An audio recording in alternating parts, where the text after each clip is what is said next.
వెళ్ళి ఏకమైపోతున్నారు.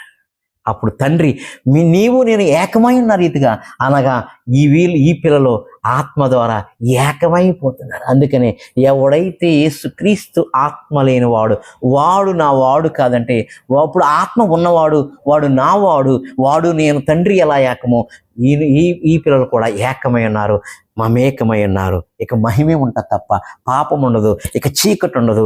సమీపింపరాని తేజస్సునందు అదృశ్యుడై ఉన్నట్టుగా మనము కూడా అదృశ్యమైనదిగా కనబడతాం. ఇప్పుడైతే దృశ్యమైనదిగా ఉన్నాం, అదృశ్యమైనది ఇంకా కనబడలే మనలో.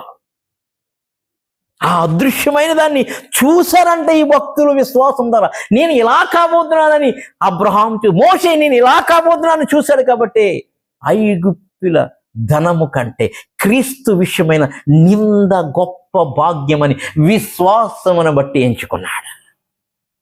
హల్లెలూయా. నీ కొరకు ప్లాన్ ఉంది.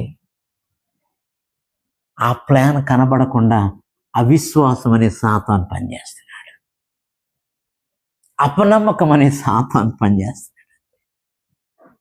విశ్వాసమునకు కత్తి అయిన వాడు గనక విశ్వాసపు నేత్రములు, చెవులు, హృదయమును నీకు గాని నాకు గాని తెరవగలిగితే, సృష్టి ఆరంభమా కాకముందే, ఈ భూమి కాదు ఇంకా ముందున్న ప్లానెట్లన్నీ పుట్టకముందే అదృశ్యమైన వాడిలో నేను ఏమై ఉన్నానో నీకు ప్రత్యక్షమవుతుంది. అదే విశ్వాసమును బట్టి.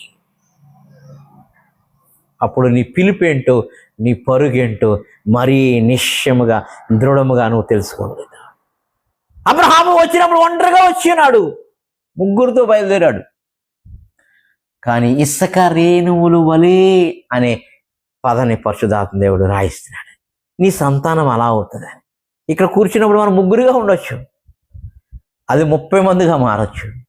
ఆ 30 మంది 300 అవ్వచ్చు, 3000 అవ్వచ్చు, 30 లక్షలు అవ్వచ్చు, 3 కోట్లు అవ్వచ్చు, 30 కోట్లు అవ్వచ్చు. హల్లెలూయా. భూదిగంతం వరకు మనం వెళ్ళొచ్చు.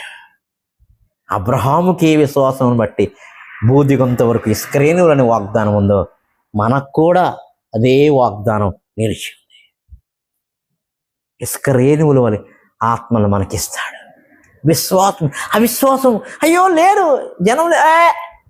విశ్వాసమును బట్టి అబ్రహాము ఇసుక రేణువులను, ఆకాశమున నక్షత్రములను చూచి ఉన్నాడు, దాన్నే నమ్మి ఉన్నాడు. ఎందుకు అబ్రహామును ఎక్కడ పెట్టాడు తెలుసా?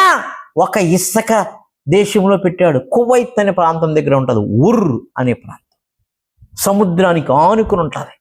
అక్కడ అబ్రహామును పెట్టినప్పుడు అబ్రహాం